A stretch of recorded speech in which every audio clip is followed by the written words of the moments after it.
Good morning, y'all. Welcome to Sidewinder Shed.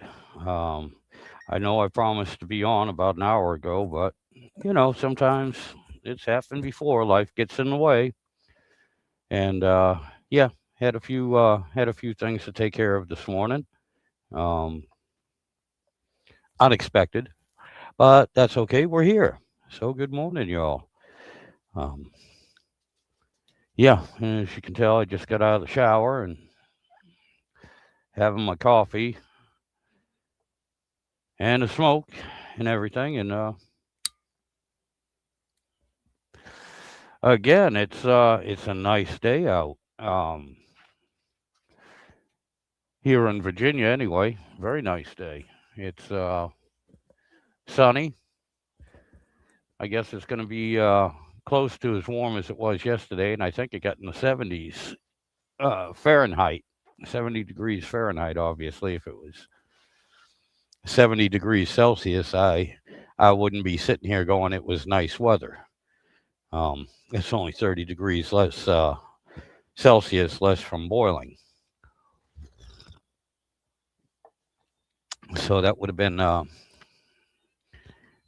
warm, very warm day if it was 70 degrees Celsius, especially for February. But now we're into March.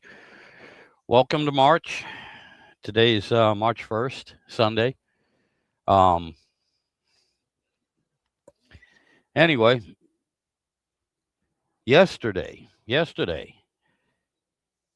I had a couple of projects that I had to do. One, a neighbor's, friend of ours, she has a newer Dodge truck. When I say newer, I think it's 2006. Do you know what year Jen's truck is? Okay, that was a no. And the terrible thing is, I knew it yesterday when I was working on it, and I can't remember now.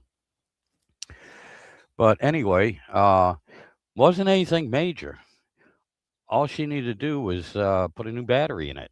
The problem is, whoever put the last battery in, the little wedge that holds the battery in place, it's not a strap that goes over the battery. It's just got the little wedge at the bottom. Yeah, the bolt on that was round. It wasn't hexagon anymore. It was round, and there's no room to work. There's no room to work in there. But with the help of a small whiz wheel, uh, air powered, pneumatic powered cutoff wheel, a real small one that I have, and with no guard on it because the guard would have been in the way. I was able to cut that off. Wasn't that big of a deal, except also my big compressor is not working at the moment, so I had to use a small one. So that meant cutting for about 30 seconds, waiting 2 minutes for the air to build up, and then cutting again. But we got it out, got the new battery in, and I even found out of my stash, I found another hold down bolt for that wedge. So they got the battery in place, and everything's the way it should be. And then on my truck, I broke down and I got a new idle air control motor for it. That was $139. Um, they've doubled in price just in the last 8 months.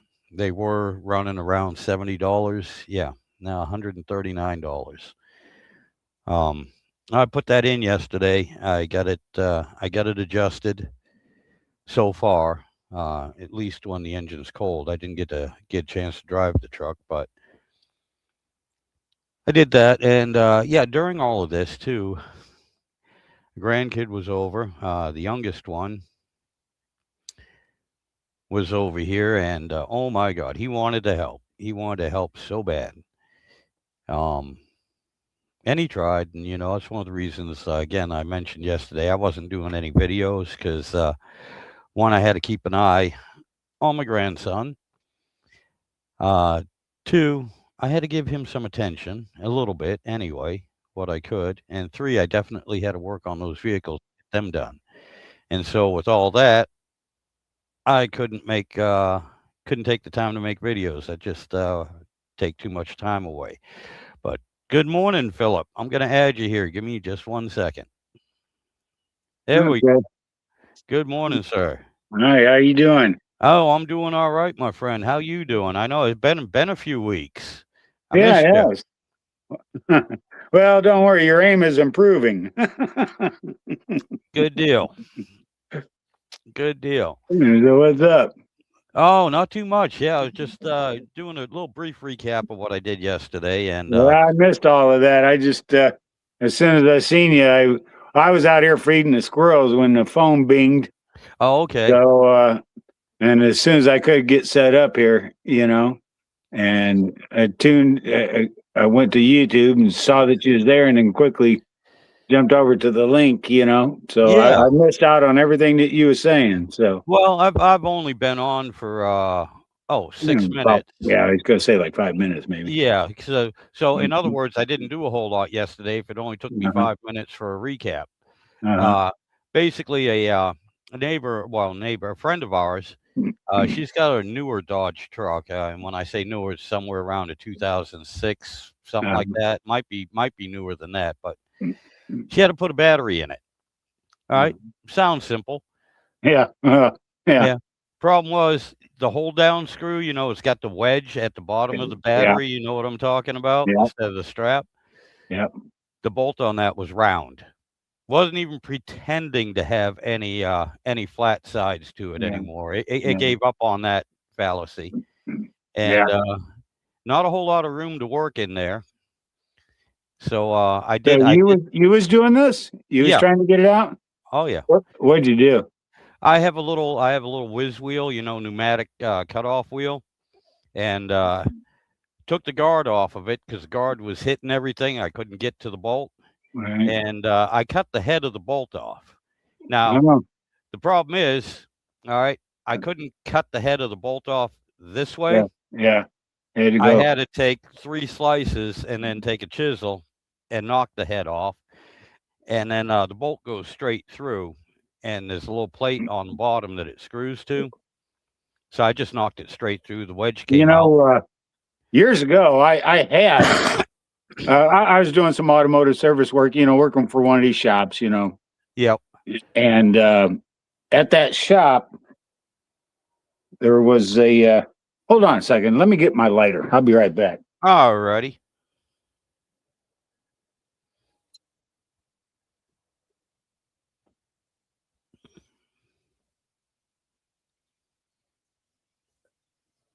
Well, anyway, while Philip's getting his lighter, Yeah, yeah. yeah, I'm back. All right, Um, buddy. Yeah. What were you what I saying? was saying is that the shop there, they had a special set of sockets that was designed to take off rounded off bolts, and it was a really nice set. Oh yeah. And when I saw that, then I had to buy myself a set. And at the time, the only place I could find them was in Eastwood catalog. Oh, no kidding. And now the last time I looked at Eastwood's catalog, they didn't have that socket set in there anymore, and that's too bad. But I'll tell you what I did do. I think it was AutoZone. AutoZone has whatever their name brand of Yep. hand tools. They've got a set of sockets that are like it. They're not as good, Right. but they'll get the job done. And it's only like 6 sockets that you get in there. And it starts at like 3/8, because anything smaller than that, you're not going to really have a problem getting it out. Yeah. Well, A you would quarter think, inch or a 5/16, you're not going to have that much of a problem. right? But And here's the problem. I got a set like that, 3/8.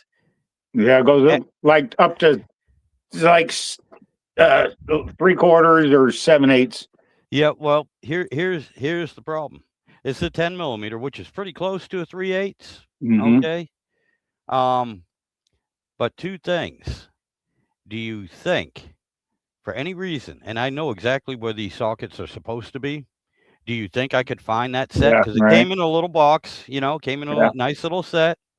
Do you think Yeah. after an hour of looking, I Yeah. might stumble across them? Nope, couldn't find the damn things. Yeah.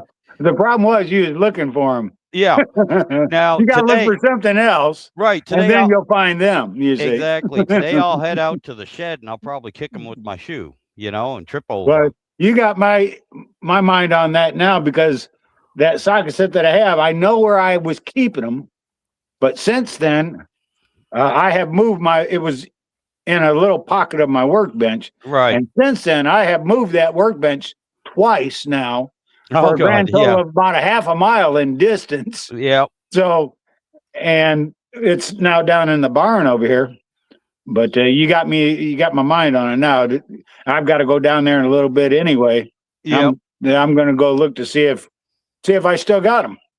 But yeah, they were a special socket set designed to take off rounded off bolts and stuff. And I'll tell you what, I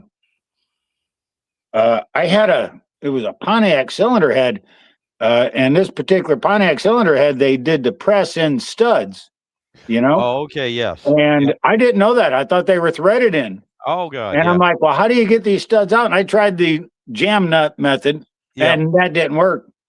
So I thought I'd get this socket set. Now, not the AutoZone version, the other good set that I was talking about. I got that on there because they were 3/8 inch studs. So you use a socket designed for a 3/8 inch bolt, Right. and it'll get right a hold of it. And it bit a hold of it good. And I'm still sitting there wrenching back and forth and back and forth. And I could get that stud to turn a little bit. And after a while, just working it, I got that stud out just to find out what these fucking things weren't threaded to begin with. They're present studs. But the point is that goes to show you how good that socket set was. That it pulled out a stud that was a press fit stud, Yeah, whenever you get a tool like that, man, it's you grab onto it, all right, and you leave it in your will for your grandkids. Well, here's the thing. Yeah. Here's what happened to that good set that I had. So my brother knew that I had this set. He's seen me use it before. He's had to use it. One time he wanted to borrow it, and that's the last I ever seen it. Yep, I got. And then one day when I was dogging him about getting my socket set back, he's like, "Oh, my truck got broken into and all my tools got stolen." So I'm like, "Well, shit, I'll never say." And there was the thing, like I said, you only got 6 sockets in the set, and it cost you $80 for the damn set. Then, oh yeah, And now the set that I bought from the AutoZone, I think it was $20 or $25. Same 6 sockets, but they're just not as good. But they do the work. But I'm just afraid if you really had to put a load on them, you're just gonna break them. And secondly, they're all shallow well sockets. Oh, so it's not gonna work on a stud or anything or anything sticking out. Years ago, Philip, back in the 80s, I think it was 1981, 1982, somewhere around there. I was still in high school and I was in the automotive shop. We had the Snap-on guys coming in. Yeah. And I will tell you what, the shop tools were mostly Snap-on, but you got to realize they've been handled quite a bit, especially some of the air tools. Yeah. All right. And we did not have a really good impact gun. All right. I mean, it was at one time, but it was a little sad. And so I bought my own from Snap-on. And I will tell you what, it took me a little while. It was adjustable. Okay. You could adjust the pressure on it. Yeah. I found out real quick. And this was on my own F-250, 8 lugs. Yeah. I tightened the lug down on that damn thing and I snapped that lug. Oh yeah. Oh yeah. That was when it was turned up full. Yeah. I had to keep that in mind, but I'll tell you what, that damn thing would take anything off. I was really impressed with it. I kept that thing for about 35 years and it disappeared on me. Yeah. I didn't lend it to anyone. You just up and walked away, huh? Yeah, it just grew legs and walked away. And I got 2. I got a Sears Craftsman impact gun, and it was part of a 3-piece set. It came in a carry case. It was an impact gun, an air ratchet, and a pneumatic hammer. Yep. And they weren't that good, but they were good weekend warrior kind of stuff. The impact gun, so long as you didn't have something really big and really tight, it would work. But man, you'll have to excuse me. I got teeth problems this morning. every time I talk, I got these two teeth clacking together, Oh, damn. and Yeah. it hurts because it's all swollen up and it's pushing the teeth Oh, out. yeah. Yep. But anyway, and then I was at a yard sale and I came across a nice Ingersoll Rand. Now, bear in mind, there's still a half-inch drive. Yep. And I bought that Ingersoll Rand. I bought I think it was an angle grinder or a regular straight die grinder, pneumatic die grinder, also an Ingersoll Rand. And I'll tell you what, when I need the heavy duty, that's what I go to is that Ingersoll Rand. Oh, yeah. When you don't want to play around, you just get that out. And it's one of the old school ones. You could tell it was old. And that's back when they made them to last. That reminds me of the town of Aurora, Illinois. They used to have they had two companies actually. There were tool companies. There was actually a lot of tool companies in that town. It was a blue collar town, and one of them was Aurora Power Tool, and they went out of business. Oh, I don't know about sometime in the early '60s. And then you also had Thor Power Tool, and still to this day, if you ever come across anything that says Aurora Power Tool on it or Thor Power Tool, and you still see I'll be scrolling through YouTube watching a lot of guys doing mechanical work, and they pull out what they call the Thor hammer. Yeah. Which is that big freaking hammer, and it was made by Thor, the Thor Tool Company. That's why it had the name Thor on it. But Thor made all kinds of tools. I was getting ready to say, in the bottom of my toolbox, where I keep all my heavy tools and everything, the pry bars, all that good stuff. Yeah. Yeah, I have an actual Thor hammer. Thor hammer? Yep, I do. Yeah, they were built to last, There's tens of thousands of them out there, and you would think you'd come across one every now and then, Yeah, well, no, that's why it's in the bottom of my tool chest, because I'm the only one that uses it, because like my impact gun, I don't want it to walk away, Yeah. I don't want the God of Thunder to show up and go, oh yeah, that's mine, and it disappears on me. So I got it hidden. It's there when I need it. When I need it. Yeah. I had this brother-in-law, he passed away, and his wife, who was his wife was my wife's sister. Okay.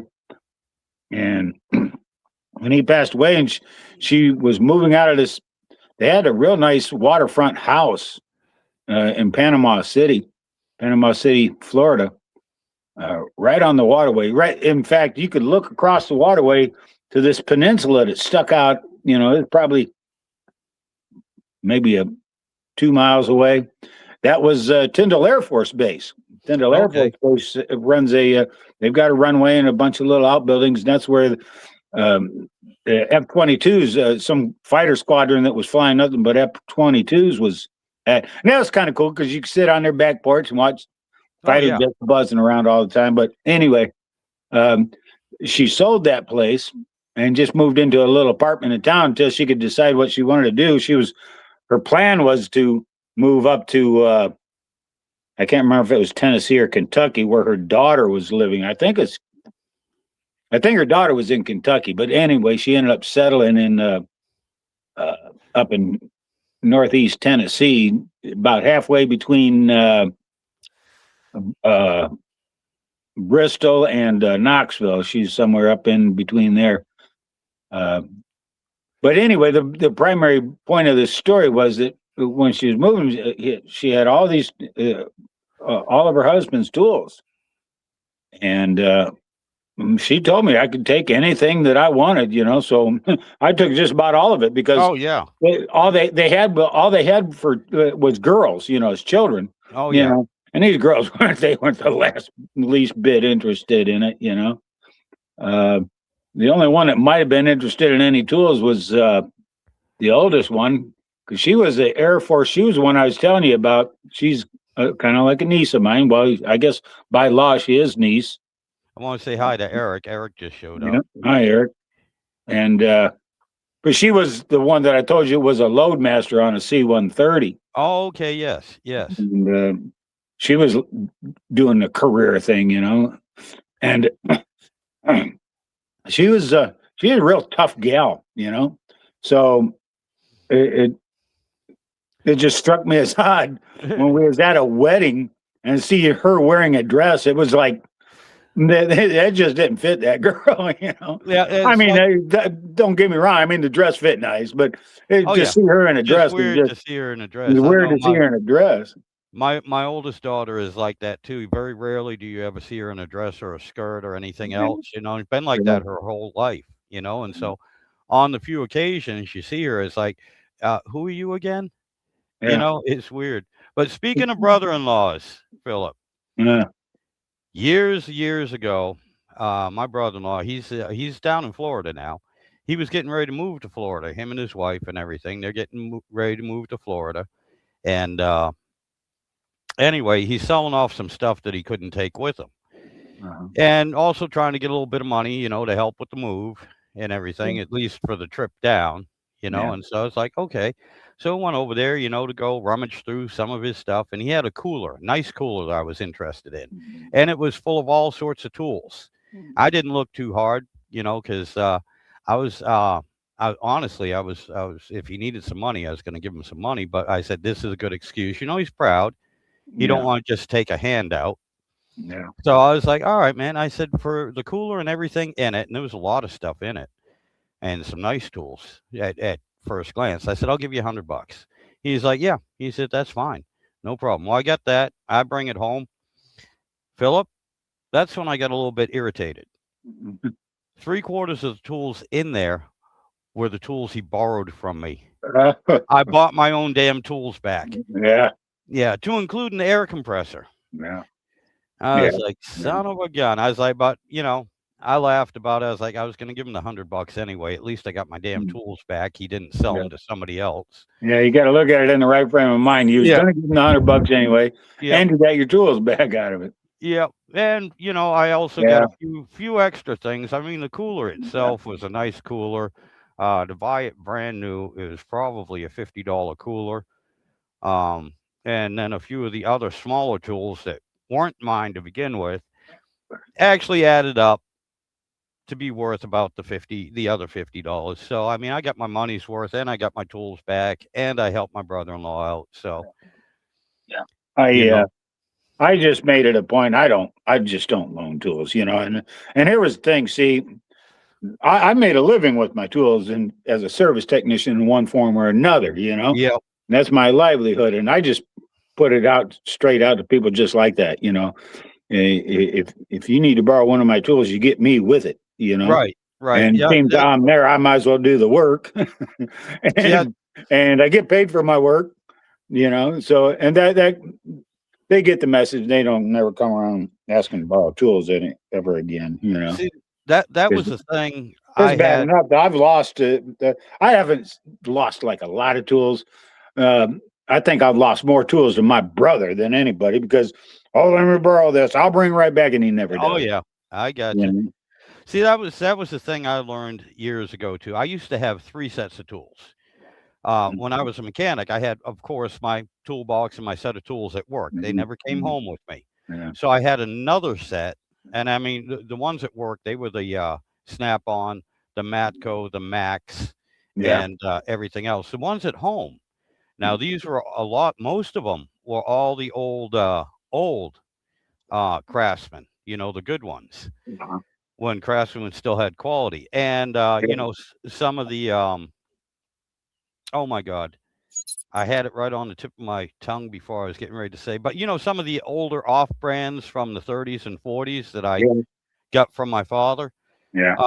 I had those, and then I had a third set, and the third set was like the when Thurston first came out, you know, and all these other Yeah. off Tools, brands. I remember them. Yep, those were the ones that I would lend out because if I didn't get them back, you know, instead of a $20 wrench, it was a $1.50 wrench to Yeah. replace. Yeah. Okay, and for what people needed, you know, the occasional, oh shit, I don't have this particular tool. Can I borrow one? Yeah, I have a spare. And that was the thing. It was a spare. And it was a $2 spare instead of a $20 spare.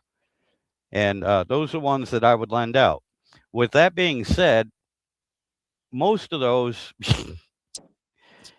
probably if you add it all up, there's probably $200 worth of them cheap tools that I don't have anymore. Yeah, exactly. Yeah.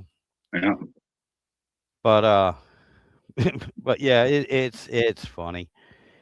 I And yeah, you got me on that subject now. I think I got to go down there to the barn and see if I can find this out because I got to go down there anyway. My plan was to do that anyhow. Whoops, I think I lost you. Hold on a second. well, I can still hear you. I just can't see Yeah. you moving. There you go. I accidentally touched the button. Oh God, yeah, I know. Yeah, this new computer I got is a touch screen also. So on occasion when I'm smoking here and I get an ash, that sticks to the screen, I got to be careful. I can't just wipe it or else you all disappear.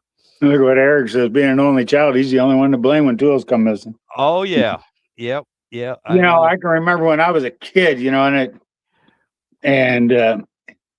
dad had tools all over the place too, and his tools were always nice and neatly organized. Yep. And he did the same thing. He made a living with his tools. But so with that being said, whenever you needed to use a tool, the old man had this rule number 1, you put it back exactly where you found it. Yep.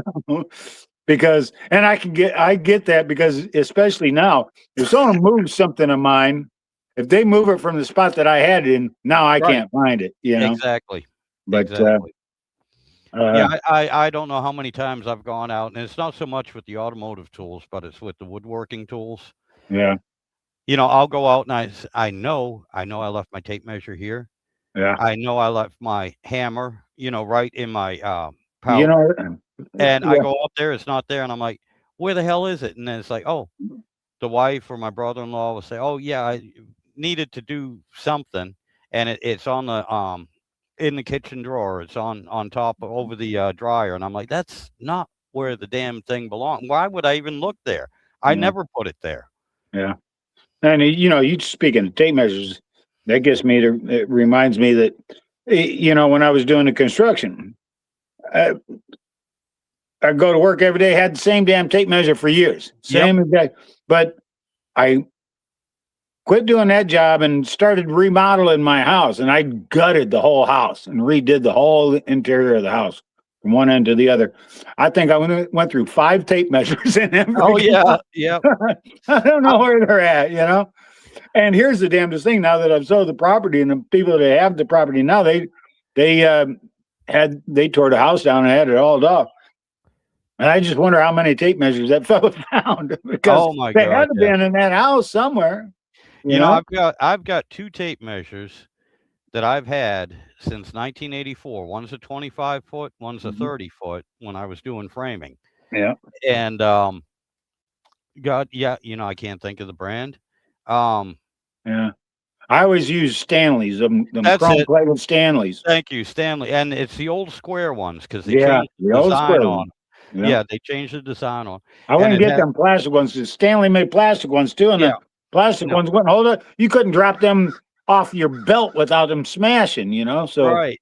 although Well, the chrome ones, they were actually also plastic, but they must have made them out of a high impact plastic or something because they wouldn't break. I Yeah, mean, you'd have to drop them off a 25-story building before they'd break. like I said, believe it Mhm. or not, the 2 Stanleys that I do have from the 80s, both of those are well, I think they're steel body because they're not thick enough to be aluminum and they're heavy, but they aren't the plastic chrome plated plastic ones. They're actual metal. And like I said, and they've got the tape on them. Oh my God, you can go about 8 feet before the thing snaps. Flags, right? All right. Now I used to be able to go about 12 feet with it, but after 42 years, they have been beat up a little bit. Yeah. From just sliding in and out. But anyway, I also have about 8 other various types. Some are Stanley, some are off brands or anything else. And I got a whole drawer full of them. Those 2 Stanleys, they're separate. They're in special spots, so nobody bothers them. So nobody borrows them. The other ones, yeah, they're all supposed to be in one drawer.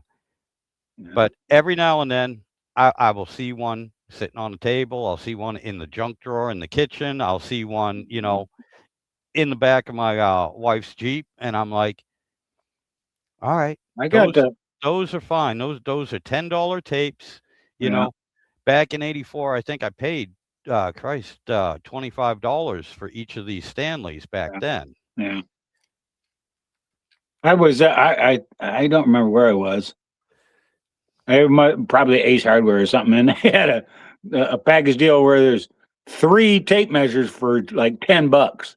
And you knew they were cheapies, but you're Yeah. like, well, so long as they're accurate, it's a tape measure. Hmm. Until you buy them in. I'll tell you what, I went through all 3 of them in about 3 months Yep. because the springs would break in them. So Oh I learned God. my Yeah. lesson on that. Yep. But I was going to tell you this, that when I was working in this window manufacturer back in the early 90s, I used to take just a little 8-foot tape measure with me because that's all you needed. Yep. Because I'm making windows. I mean, if you had a window that was 31 inches by 52 inches, which is your standard size, Yep. an 8-foot tape, you don't even pull an 8-foot tape measure out halfway. Oh yeah. And a lot of the windows that we made were smaller windows than that. Oh, I gotcha. So I made do with an 8-foot tape measure. But then when I got back into the construction thing, that 8-footer wasn't going to cut it no No. more. So I No, put that it up, and when I was moving all my stuff, when I sold that property, I came across that 8-foot tape measure, and I thought to myself, geez, this thing's like 35 years Oh old, my God, yeah. Yeah. The other thing, like I was talking about these cheaper tape measures. Mhm. All right, the 2 Stanleys I got, I can use either one. And I mean, this is for fine finish work because they're not even a 16th of an inch difference, you know. Yeah. And Yeah. each tape measure, they do have a little bit of difference between the 2. Mhm. So for finish work, I can use either one and I'm damn close. They're like a 30 seconds difference. And that's within tolerance for most of your finish work, not for furniture, but for any other finish work. The standard for framing is a 1/4 inch, Yeah. an 1/8 inch on each end. But some of these tape measures, they're almost a 1/4 inch off. Most of them are at least 3/16 Yeah. difference. If you put them side, and I have done it, I put them side by side, and I get 2 different measurements. Yeah.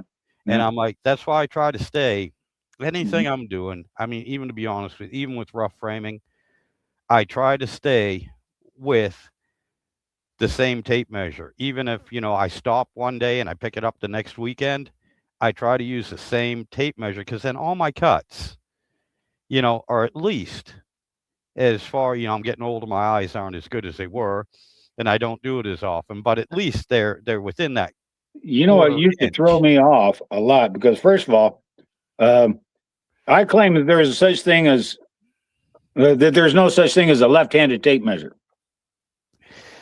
And when you use a tape measure left-handed, you're pulling it out with your left hand, all the numbers are upside down, Yep. you know? And that's what would screw me over every time because I'd tell myself, okay, I need to be 1 inch past the 6-foot mark. And Right. but when I'm reading the tape measure upside down, I'd always be on the wrong side. Wrong I'd end up side of the cutting the line. damn Yep. thing an inch short Yep. instead of I'd be 2 inches short instead of spot on, because I would reading that tape measure upside down. Now, I tell you that to tell you this, that I came across one of these old wooden folding rules Yep. that you when you hold it in your left hand, the numbers are right Right. side up. Yeah, you know? I actually have So, one that I got from my grandfather, okay, who was born in the 1800s. He was a mhm, cabinet maker. All right. And I got one exactly like that. And, it took me a while because it's been around since I was a kid. And every now and then I'd grab it and use it. And I'm like, mhm, I was having the same problem because I'm right-handed. And I'm like, this thing is weird. yeah, This thing is mm, weird. yeah, And it never dawned on me that was for somebody that's left-handed. yeah, yeah. My dad used them wooden folding tape measures all the time doing duct work, and I don't know how the hell he could do it, Oh. other than to say that he had been doing it so long, that Hmm. it, you'd see him just hold that up that stick up there for a second. Okay, Yeah. got it. And he'd go off and he'd make sheet metal and come back and everything would fit perfect. Oh my God. I But know I guys don't like know how that. to. I don't know how he could do it because with the folding rule, there's no hook to grab a hold of. You get Yep. used to using that hook on a tape measure. Then a folding rule don't have that. But the old man was good at it, boy. I You know, know but I know a few people that are like that, both with metalworking and with woodworking. Mhm. And to me, it was explained to me this way, especially when I was a full-time mechanic. It's like, look, you can look at a bolt, and after a while, you can tell if it's 9/16 or 15 millimeter. That's how good your eyes get. Yeah, You can tell the difference between the two. You yeah, can tell if it's a 3/8 or a 10 millimeter. yeah, And that's very slight difference. yeah. I mean, nowadays I haven't done it long enough. I've been out of it so long. I'm kind of Yeah. like 3/8. Ah, son of a bitch, it's a 10 Well, millimeter. for But me, yeah, anyway, the way it was explained to me is they're just double checking. Their eye has already figured out what the length should be. They're just double checking. yeah, That's it. They're not actually using that to measure. They already know in their mind just by looking at it because they do it so often exactly where to cut. yeah, They're just double checking. yeah. At least with the old, I know this. Here's what I did: is I figured out the standard by which the engineers used. Mm-hmm. And you could just look at a situation. You're like, well, they're going to use a half-inch bolt, so that's going to be a 9/16, Right. or 5/8 head on it. You just know what the application is. You quickly figure it out. But I can't seem to apply that to the metric stuff. And I'll tell you what, I just get pissed off if I've got to grab a damn metric socket anyway. Oh, tell me about it. And here's the worst thing. All right, like I said, I went to automotive school during the 80s. Okay, so Mhm. we worked on a lot of 70s vehicles. Yeah, Okay, you got to figure the cars that are coming in, especially to a school, they're yeah, going to be 10 years old or older. All right, but towards the end, around 84, we started getting some, 1980, 1983, nothing major yeah. usually, but the thing that used to piss me off, especially, I noticed it a lot on GMs. You would have, like on a water pump or something like that, as far as I can remember. I'm trying to pull this up from 40 years Yeah. ago. But I remember you'd have like 3/9/16 and then a 15 millimeter. And they're all on the same part. And you're Mhm. like, what the hell are you thinking? Did Yeah. the bolts get mixed up? They get Yeah. shoved in the box. But I was running into that again. Same thing. 13 millimeter, half inch. Yeah. They seem to be interchangeable. Now, it's not that big of a deal until you try to thread one in because the Yeah. heads are not Yeah. that, but the threads are different. You're like, Yeah. this is going in too hard. Yeah. What's wrong? Well, it's a metric thread. Yeah. Yeah, but a half inch fits it. Well, it's not a That's like half inch, it's a 13. with that Chrysler PT Cruiser that I was working on. You got to pull the harmonic balancer off of them things in order to do a Yep. cam timing swap. And the tool that you got to buy to pull those harmonic balancers, well, you can go to some of these AutoZones or whatever, and they'll loan you a tool, Yep. But I thought, well, I can just make one because all you really need is a piece of threaded rod and one of those coupling nuts is Yeah. all you need, and a couple of flat washers. Well, and you get the bolt off and then you measure it. And how I would measure it, instead of having a gauge, I had a real nice tap and die set that had both metric and standard in it. And I Yep. just use Yep. those as a gauge. I'd take the tap first and line it up with the bolt to check the thread. Yep. And then once you had the size tap that you needed, it would give you the correct thread count. Right. Then you go for the correct diameter. And you die, put a yeah. die on there and make sure the threads. So now you know what size is. You know what metric size. And in this case, I think it was supposed to be a 12 by 1.75 is what it had to be. Well, around here, you're not going to find any metric threaded rod. Yeah. You know. So I ended up having to go to I think it was MC, I think is what they're called. And the equivalent would be McMaster Car, MSC. Oh, is okay. What they're an industrial supply place. I imagine Granger would probably have it too. And I know in Midwest, McMaster Car is big. So, but that's what I ended up having to do. And fortunately for me, they could send it out to me. I got it within like 2 or 3 days, and yeah, made my own tool. That was another thing. Just working on that PT Cruiser, I had to make a couple of my own tools because, you know, they design these things where you got to have specialty tools just to work on them anymore, Yep. And now it's getting even worse. Oh I my was God. just watching a video one. This guy's talking about the new Dodge trucks. Yep. And with these ports for the code readers, well, they've changed that design, and your port readers won't work it. But he showed a way by which to hack it. There is a little cover plate on the dashboard, and if you pop that off, there's the coupling for where the port ties into the ECU. Right. And you can take it apart there, and you can hack in there. And he's like, but Dodge has figured out that that's what mechanics are doing. They're hacking in at that point. So now they're moving that coupling way up underneath the dash. So you got to tear half of the dash apart just to get to it.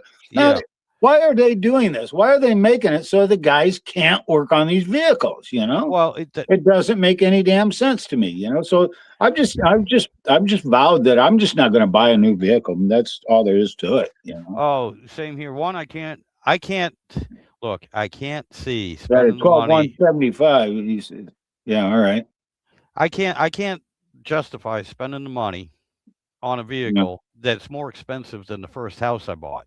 Yeah. Right? Well, Now yeah. the first, I mean, for something that really is only going to be in good shape for about 10 years if you use it every day. It was like back in '79, my best friend bought himself a brand new '79 Camaro, and that was when they was already putting the 305s in. It wasn't nothing fancy, but the point was that by the time he signed the papers and everything, they got him for $10,000 on that car. And at that time in 1979, I'm like, $10,000? Yeah. Man, they seen you coming.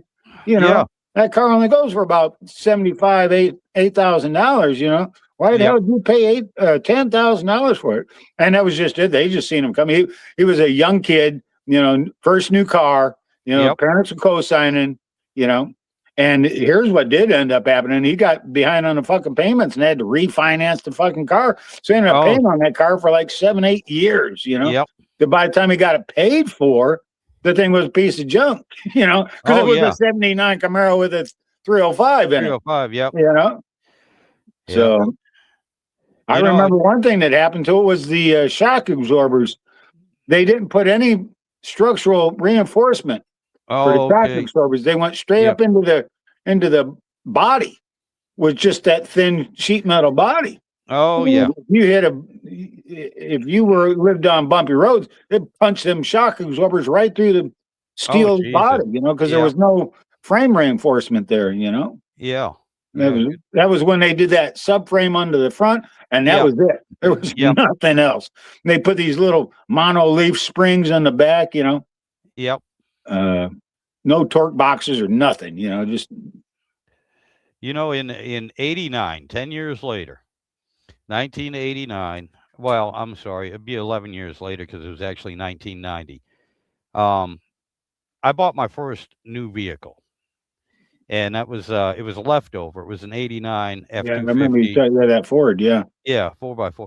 Cash price on it was $7,500. Okay, that's if I went in and said, "Here, take my money." Well, I had to finance it. It ended up costing me $10,000, which still wasn't a bad price for that truck, because the '90s and '91s, okay, and this was not a fancy truck. It was the base model. It was the base model. But for '90 and '91, the base models were going for $13,000 to $14,000. So I was basically getting it almost half price. It being a leftover. And I kept that truck for 27 years. Yeah. I had that truck longer than I've had my wife and my kids, Yeah.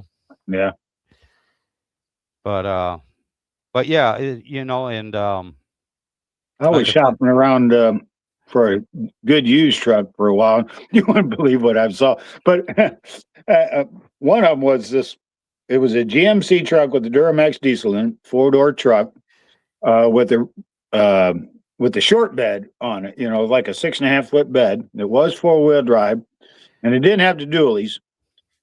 But anyway, this truck was just beat to hell. And there ain't no way I'd have given him $1,200 for the damn thing. Yet he had a $12,000 price tag on it. Oh, good Lord. Yeah, they're getting ridiculous. The funniest story was I was in town. I was working with this one guy, and he was doing the same thing. He was looking for himself a good used truck, and he ended up giving up, and he ended up buying himself a new Dodge pickup truck. This would have been 2005. Yep. And that was, he ended up buying a new Dodge truck, getting into the financing and everything, which is what he's trying to avoid doing. Yep. He didn't want to be smothered in them payments, but he was out looking at old Dodge trucks, and he was telling me about this one truck. He even snapped a few pictures and showed it to me. This truck didn't have a straight panel on the whole truck. There was dents all over the damn thing. And it had like 250,000 miles. And the funny part was, he says, and the fella says to me, he says, I told him, geez, you got 250,000 miles on this truck. And he says, oh, but them's all highway miles. Oh, he's looking at the truck. Yeah. What fucking highways have you been driving on? Yeah. Yeah, the thing's dented all over the place, Yeah. I just thought that was funny because he's like, what kind of highways have you been driving on? Yeah, no kidding. But here, Eric is saying car manufacturers are intentionally making us have to pay for any service. Yeah. Yeah. Luckily, you can still adjust the seat and the steering wheel. That's true to a point, Eric. But if you check out the BMWs, they one of the things that they started doing, and this was a few years ago, heated seats. It's all wired. It's in there. You don't have a choice on whether you get them or not. Okay, and you're still paying for it. Okay. But you don't get to use them unless you pay for a service, just like YouTube. Well, just like some of these online services. Yep. Yeah, if you don't pay every month, they turn it off. Yeah, they turn it off. And good morning, Lyle. Well, that Tesla, that's one of those latest model Teslas was just that. It's fully loaded, but you got to subscribe to all these other features. Yeah, GM's doing the same thing. It's making it mandatory to subscribe to their OnStar system. Well, that's always been a thing. Yeah, you always had to do that. Yeah, well, that's if you wanted the OnStar. If you didn't want it, that's fine. Yeah, you own the car, you drove the car. Now, if you don't subscribe to it, half the electronics in the car don't work. Yep. Don't work. And getting back Richard to the price, Rawlings did a video that he put out on YouTube about that too, because he was just raving about that you can't buy a new car without having to sign on with all these subscriptions. Oh yeah. Yep. I think he was looking for a new truck, a new GMC truck or something, but speaking, Eric here is talking about Tim, 318 will run. I saw that video about a buddy of his that he works with, and this was during the storms we had just a little while ago. It's in where he lives. He said it was like negative 30 degrees with the wind chill that night, and he saw a car. He said that car looks familiar, and then a few hundred yards down the road, he saw the guy walking, and asked him what happened. And the guy was telling him, well, all the lights all of a sudden came on the car, and said, there was something wrong. The engine light come on and everything else come on, and said something was wrong. So he said, this is a new car. I pulled over, he said, and then it wouldn't start. Nothing was going on. Come to find out, it wasn't, he paid for subscriptions and everything for all the computer. The problem was where they live, it has to do an update, just like your Windows has to do an update and everything. Well, it wasn't getting a signal. Yeah, wasn't getting a signal. And so they shut the car off. Yep. That doesn't surprise me at all that Elon Musk is doing that satellite thing, because I'm sure his cars have got to be all linked up to that, Oh, yeah. Oh, yeah, no doubt. Thanks. No, thanks, But there's been a couple of guys that I've been watching videos of on the brand new Corvette and the problems that they're having with those, and half of it is just that. Yeah. is that there's the car has the car ends up having problems, and it is because something to do with the software in it, the programming, and it's not like it's faulty. It just comes on. It's almost like I don't know, what do you call it? Like automated. That it the car decides whether or Yeah. not you're going to get performance that day or not. You know? Right. Right. I got you. And one of the guys points out, he's like, he pointed out that with because he's got one of the new rear engine Corvettes, and he got caught in the rain with it, and he's like, you would think that they make a Corvette that doesn't leak, He's Yeah. got a brand new Corvette, and he's out in the rain, and that thing's just leaking, just raining in the car, Oh my God. Yeah. And it's obvious that they did not think of that, Yep. Well, let me tell you something. We're talking about the price of trucks, old trucks, and they're gone through the roof. Yeah. And Oh, God. what we just $80,000 for a truck. well, that's for the brand new ones. Yeah. I mean, for the old trucks, even like mine, Yep. okay, they're getting really expensive, in my opinion. To Mhm. find one that's in good shape that you can drive. Yeah. Okay, not perfect shape, but good shape. And what we just discussed, the $80,000 to $100,000 price tag for a new vehicle. Okay. Plus the financing and everything. Not only that, but all the computer stuff in there now, that can go wrong. Yeah. All of this is why a lot of people are looking for older Yep. vehicles. Those Chevy And Square bodies are popular. They're coming up in price because of that. Because they got none of the exactly electronic shit, The right. most That's what I'm sophisticated saying. Yeah. electronics you have in that is an AM radio, If the truck won't start, you put a new coil in it and it'll start and run, Right. Exactly. And I've mentioned this before. My nephew's truck, taillight went out on it. It put the truck in limp mode. Yeah. And You that's know. those LED things that cost $1,500 to replace. Yeah, I think it was And that's like on 600. this Honda motorcycle of mine. I'm having a problem with that thing starting, and I've got to tear it down, tear it apart. Got to get down to the starter relay, and I'm hoping it is the starter relay, because if it's the starter itself with these current tariffs, that a new starter for that motorcycle will be $903. Oh, Jesus. $900 for a goddamn starter motor for a motorcycle. Oh my God. Here, Eric was saying, funny you mentioned Windows, because he just watched a video about the latest update that Windows had, Yeah, and the computer doesn't recognize Bluetooth hardware anymore, and even yeah. in some cases the Wi-Fi stops working. Oh, that's a pain. And then Lyle here he's still driving his '98 Jeep TJ. He bought it new for $16,890, $16,000. Yeah. Yeah. Yeah, that's hang on to that. Hang on to that. I mean, Yeah. honestly, like I said, even my truck is a 92. And to be honest with you, that's too new for me. And even though it only has the OBD1 computer system in it, like I said, you all know this. I set up that new engine to be analog, except it does have a standalone electronic ignition on it, distributor. But yeah, when I put that new engine in, I'm getting rid of even that old style computer. But and Twisted is here. Good morning, Really? sir.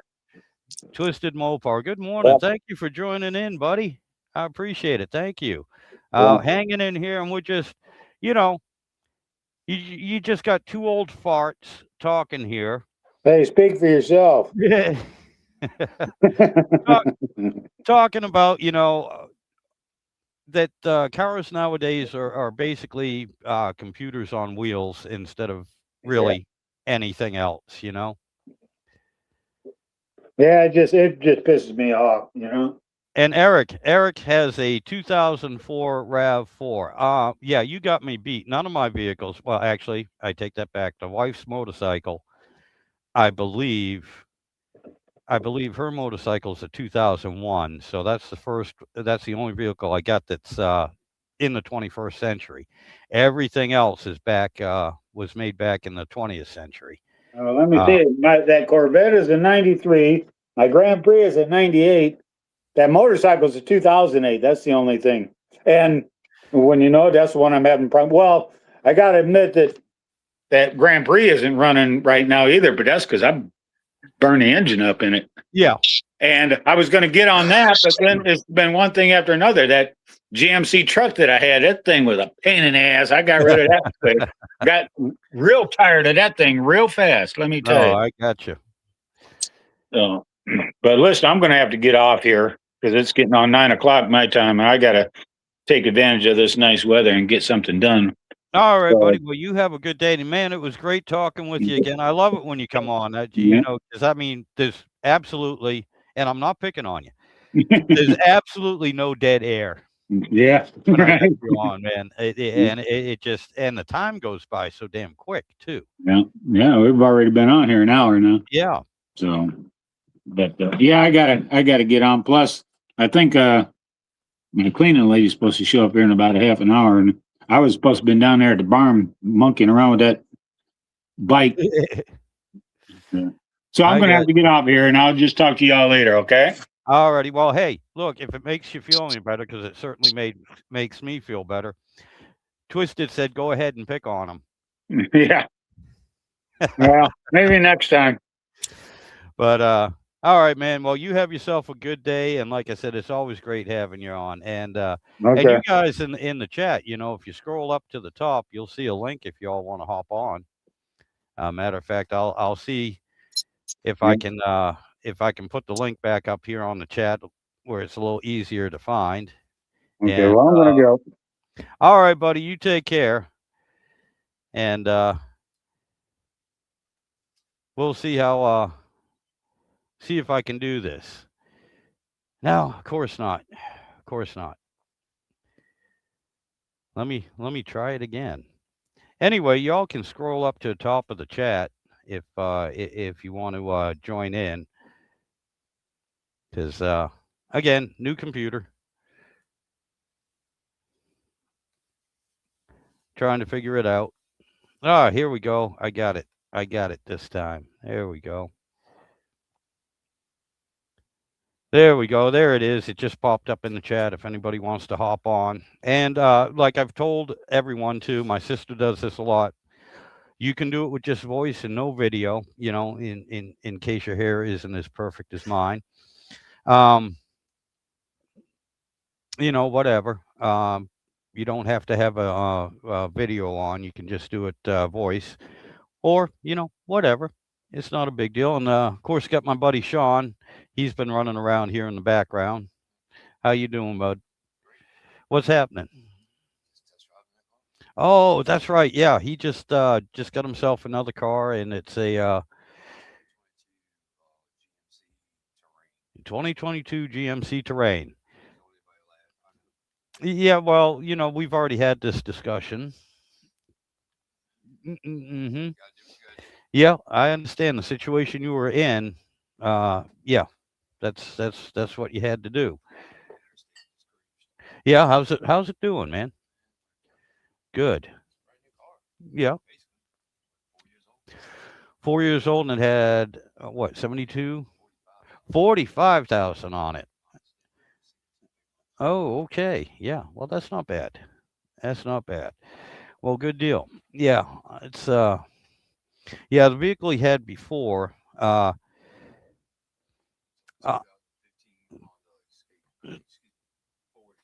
2015 Ford Escape, and something let go on the bottom of the engine. So yeah,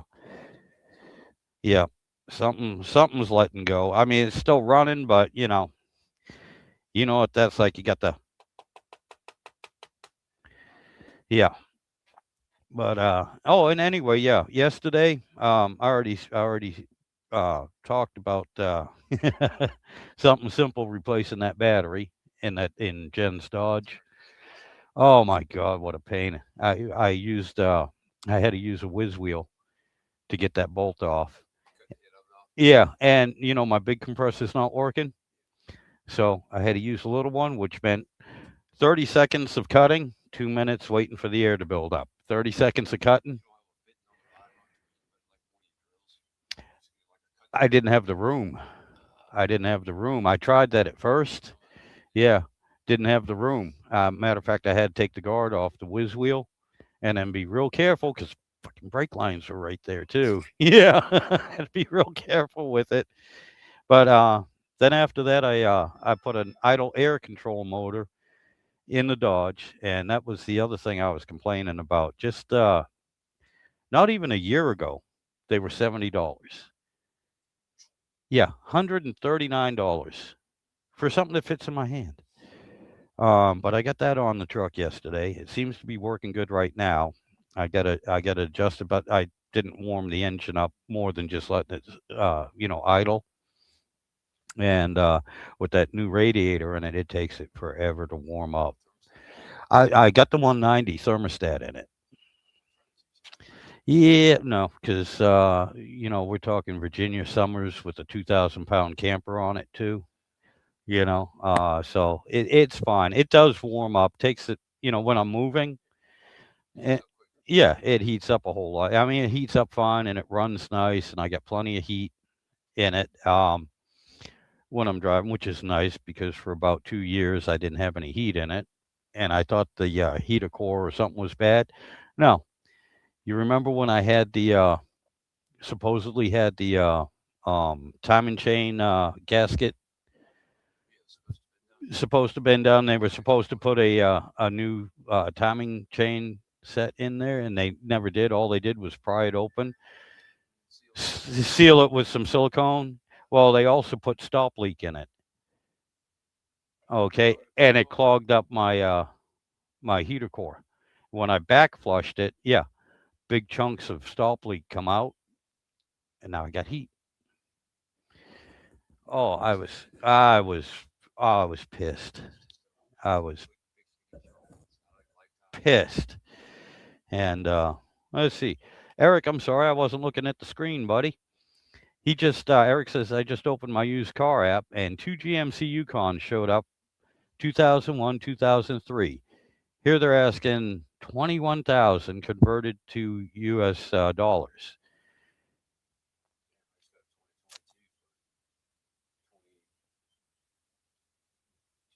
All right, yeah. That car that Sean just bought was 22,000. So yeah, for GMC Yukons, yeah. I gotta I yeah. The wife said, "Go ahead, pick one of them up. Doesn't matter which one, and just ship it over here. She'll send you a check because I ain't got the fucking money for it." Oh, she'll do an IOU. Okay. Yeah, don't matter what color it is. Yeah, but yeah, Eric. Once I got my mind set to 2026 instead of 1986, yeah, that's a good price. Yeah, that is even for oh my god, 20-year-old vehicle. Yeah, see to me when you say 2001, 2003, I'm thinking honestly, first thing that goes through my mind is only a 2 or 3 year old vehicle. I forget they're over 20 years old, but it's still, yeah, that's actually still a good price, honestly. That's not bad at all. Of course, depending what shape they're in, obviously. But okay. I don't know how that happened. Anyway,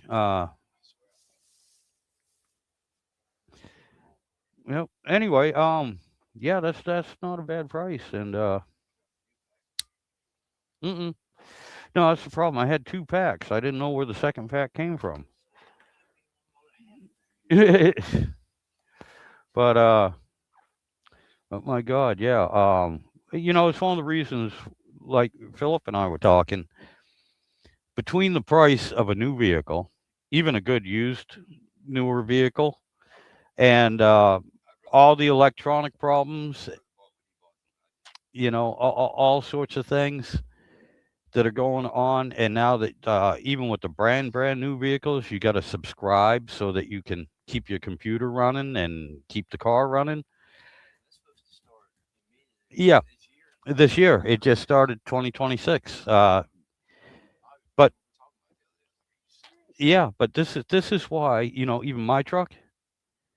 That's why I could probably get $8,000-9,000 for it in the condition it's in right now. That's without the new engine. Hell, I could even put the old transmission in it and still get that much for it. You know what I'm saying? Because anyone, they're easier to work on, and you don't need too many special electronic tools. All right, yeah, some you need some handheld special tools, but most of the time, just like when you use a screwdriver instead of a chisel, there are options. You can make it work. Um, They do it to you like translated as far as layman's terms. But if you got mechanical experience, you know yourself there is alternatives. oh yeah, yeah. I If you mean, ain't done that, you know you're done. there's always the right tool for the right job and the right way to do it. Okay, and if you can, that's beautiful. But when you're in the woods, in the middle of nowhere, and you have to get your butt going, there's all sorts of MacGyverish ways you can get things running on these old vehicles. At least good enough to get you to some pavement where you can get a tow truck or get some help. Might not be pretty, but a lot of times it's just got to last 2 or 3 miles and then you're safe. These newer vehicles, when some sort of electronic piece goes out, it's kind of like, well, it either works or it don't, and you can't bypass it. And to me, that's more of a safety hazard than anything. But you got to realize too, 90% of the population now has AAA, and they don't go out in the woods or anything. They're always near something or somewhere where they can get help, and cell phones and everything else. So yeah, so everything depends on the Reliable on old school technology anymore. right, exactly. You're doing it yourself, or just jury rigging it so you can get to the next paycheck. But and so because a lot of people don't live that way anymore, there's no need to make vehicles like that. You know, and these companies, this is apparently what the majority of people want. They want the comfort. Oh God, I know it's one thing. I've always had trucks. I've always had pickup trucks. The reason why I've always had pickup trucks is not for a status symbol. It's because I use them as pickup trucks. That's why even after about 3 years, my brand new Ford looked like it was 10 years old because it was used as a truck. Um, and I mean, if you want to buy a truck and you want to cruise back and forth to the grocery store and to work with it and everything, that's fine. If you got the money, that's your preference. I mean, you do what you want. It's just for me,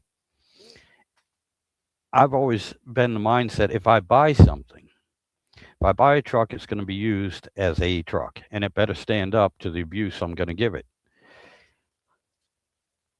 If I buy a hot rod or a sports car, I'm not doing the speed limit every single day on a straight flat road. I mean, I'm going to be hitting the curves. I'm going to be doing this. I'm going to use it for what it's supposedly designed to be used for. Um, Same with the motorcycles. That's why I don't have race cars. That's why I don't have sports cars. That's why I don't have crotch rockets. Um, One, it's not my style, and two, I'm too damn old for that. My reflexes aren't as good as they used to be, and you know, good man's got to know his limits, to quote Clint Eastwood. But anyway, yeah, I know. Again, I'm babbling, and there was a few other things I was gonna talk about, and I'll be damned if I can remember them now. But anyway, I appreciate you all showing up, and it was good to see Philip again. It's good to see Philip. Eric, always a pleasure to have you on too as well. And I'm glad Lyle and Twisted Mopar, thank you guys for stopping by. As a matter of fact, guys, yesterday I got a new subscriber from Pakistan, and God help me, I'm not even going to try to pronounce his name. Um, but he's a mechanical engineer, and he was interested in kind of what my channel was like. And since he's interested in the mechanical aspects of things, I mentioned quote unquote, all my gearhead friends and everything. And so I'm hoping he'll check you guys out too, um, because it's a great network, and everyone, everyone with no exception, you guys are just awesome. You welcomed me in here, and you've always been helpful, and you've always been supportive. And I can't say enough about you. And again, to recap, my channel, I don't really delve a whole lot into just the automotive aspect of it. But if you look at a lot of my videos, I just throw up everything that I do in my daily life, from woodworking, cooking, cast iron, automotive. Just little things that I basically do on a daily basis, pretty much, and things I take for granted because this is the way I grew up, was you know seeing a problem, doing the best you can to fix it yourself. And but the information you guys have, the knowledge you guys have, uh, everyone, even a lot of the people that follow my camping and cooking and cast iron, there's so much that I've learned, and there's so much information out there. There's so much knowledge. It's just incredible. And Eric, Eric has says my colleague met a frustrated Tesla owner out in the woods a few years back. The car locked itself with the key inside. Tesla says, just call us, we'll help you. The car didn't have cell service. Oh my God. Yeah. Yeah. Like I said, that's part of the problem. The manufacturers, and society in general just assumes that you're going to have cell service, internet connection. You're going to be, within walking distance uh, of help, of service, of some sort of infrastructure. They don't take into account, the few 100,000 people, if you add it up, that are like that. They don't have good cell service. They don't. They're out in the woods. They live out in the boonies, and they don't take into account for that. And really, there's no reason, out of a few billion people, couple 100,000. You know, that's not even what, a tenth of a percent. So it's not worth taking into account. I mean, they're what do you call it? Their margin of error is bigger than a few 100,000. But anyway, guys, I've been on here for a little bit over an hour, and I also want to spend a little time here with Sean if he hasn't left yet. Oh, okay. So y'all have yourselves a good day. Thank you. Thank you all for subscribing. Thank you for showing up. I appreciate it. Um, Now that I got the computer situation squared away, I'll try and do some more live streams. And eventually, when the weather is a little bit, more to my liking, and where I have a little bit more time, I'll get back into making some videos. I've really been slacking on that. But for all those that have your own channels, making a video and doing the work takes time. It takes a lot of effort and time, and that's great. I do this as a hobby and to throw out some information. And I've said it before, most of the time I try to show you, not on purpose, but I end up showing you how not to do things instead of how to do them. So either way, it's a learning experience for everyone. But I appreciate y'all. Thank you so much. And yeah, I'm hoping to get a little bit more regular with my content now and get back into the groove. But for today, y'all take care. Y'all have a good one. Be safe and enjoy the rest of your weekend. We'll catch you next week. And again, I'm getting used to this computer. This one takes a little bit longer to shut down than the other one did because the other one was old and like old things. Yeah, when it comes to quitting time, we're like, yep, no hesitation. I think that's the fastest we ever move during the whole day is at quitting time. This one here is still young, new, and excited, so it wants to hang around for a little longer. But you all take care.